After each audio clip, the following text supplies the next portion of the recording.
శ్రీ గురుభ్యో నమ.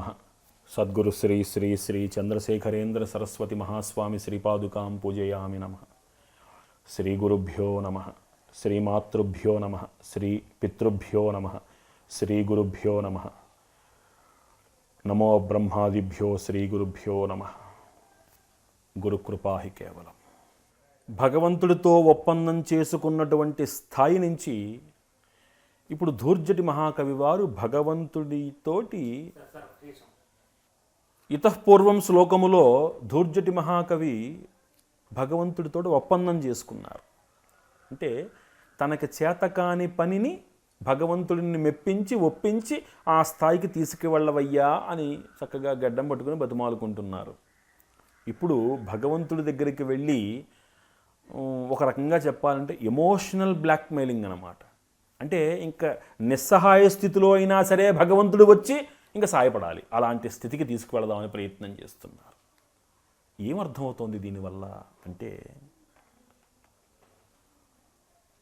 జ్ఞాన సముపార్జన చేసుకున్న పిదప, ఆ జ్ఞానము సాధన ద్వారా సముపార్జించిన పిదప అకర్మస్థాయిలో అంటే అలే నిస్సహాయ స్థితిలో ఉన్నాం కదా అని విడిచిపెట్టలేనటువంటి ఒక స్థాయి ఒకటి ఏర్పడుతుంది.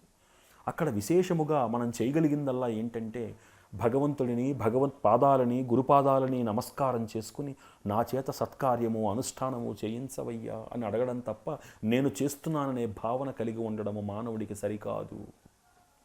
అలాంటి స్థితిలో ఉన్నారు.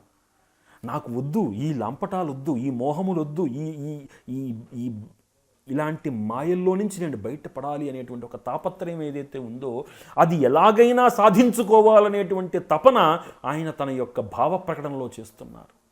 అందుకని వెళ్ళారు, పొద్దున్నే వెళ్తున్నారు పాపం. చక్కగా వెళ్ళి ఆ శ్రీకాళహస్తీశ్వరుడి సన్నిధానంలో నుంచి చేతులు మొక్కించి, అయ్యా మనిద్దరం ఒప్పందం చేసుకుంటున్నామయ్యా, నన్ను కాపాడవయ్యా అనుకుంటూ ఇప్పుడు తదుపరి ఒక్క మెట్టు, ఇంకొంచెం మెట్టు పైకి వెళ్ళారు. ఏమంటున్నారు ఇక్కడ?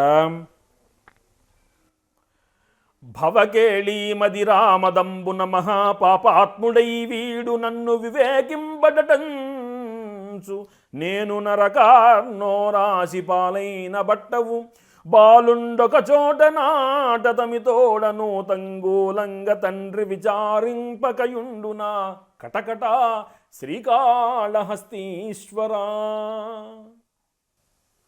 ఇందాక అన్నాను చూసారా, ఎమోషనల్ బ్లాక్మెయిలింగ్. ఏమయ్యా నువ్వు నా తండ్రివి కదా, ఏమయ్యా నువ్వు తండ్రివి కదా, ఇలా చేస్తే ఊరుకుంటావా అని అడుగుతున్నప్పుడు ఏం చేస్తాం? ఇంకా నిస్సహాయ స్థితిలో అయినా సరే వెళ్ళి మనం అక్కడ ఆ పని చేయడానికి మనం ముందుకు ఉత్సుకత చూపెట్టవలసి వస్తూ ఉంటుంది. అంటే ఇప్పుడు నేను తండ్రి అని అనుకున్నాను కదా. తండ్రి అనుకున్నప్పుడు నీ బాధ్యత ఏమిటి? నన్ను ఉత్తమ మార్గంలో నడిపించటం నీ బాధ్యత. మరి ఉత్తమ మార్గంలో నడిపించవలసినటువంటి ఆ తండ్రి ఎవరైతే ఉన్నారో, ఒక కొడుకు పొరపాటున ఆటలాడుతూ మధ్యలో వెళ్ళి నూతిలో పడిపోతూ ఉంటే చూస్తూ ఊరుకుంటాడా? ఊరుకోడు. ఏం చేస్తాడు? వెళ్ళి ఆ బిడ్డని నూతిలో నుంచి తీసి రక్షిస్తాడు. మరి నీ బిడ్డనైనటువంటి ఈ ధూర్జటి కవి మాయామోహములైనటువంటి ఈ నశ్వరమైనటువంటి శరీరాకృతి ఇదంతా శాశ్వతం అనుకుని ఇందులో పడి కూలిపోతూ ఉంటే,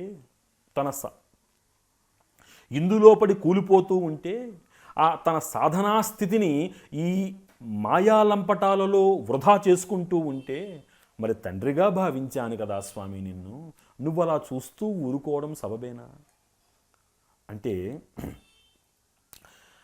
మరి నా పాపకర్మలని, నా మాయామోహమైనటువంటి విచారధారని ఇది తప్పు అని నాకు నిరూపిస్తూ నన్ను సన్మార్గంలో నడిపించకపోతే ఎప్పటికయ్యా ఈ జీవి నీ పాదములను చేరుకునేది? ఎప్పటికయ్యా నీ ప్రమథగణములలో నేను ఒక భాగాన్ని అయ్యేది?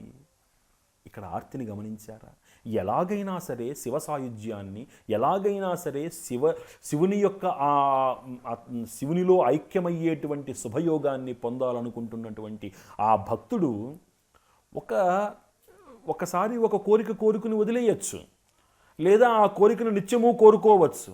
కానీ ఏం చేస్తున్నారు? ఒక్కొక్క స్థాయిలో ఒకసారి బుజ్జగిస్తున్నారు, ఇంకొకసారి తండ్రివని బెదిరిస్తున్నారు, ఇంకొక చోట నేను ఇలా ఉంటానని మాట ఇస్తున్నారు. అంటే భక్తుని యొక్క స్థాయి భేదాలన్నిటినీ కూడా భగవంతుడి ముందు ప్రకటిస్తూ ఆ భక్తిలో ఉన్నటువంటి నిజగ్రాహ్య శక్తిని భగవంతుడికి చూపెడుతూ, నిన్ను చేరుకునేందుకు నాకు ఆసక్తిగా ఉన్నదయ్యా, నన్ను నీలో కలుపుకో స్వామి అని అడుగుతున్నారు అక్కడ స్వామివారిని.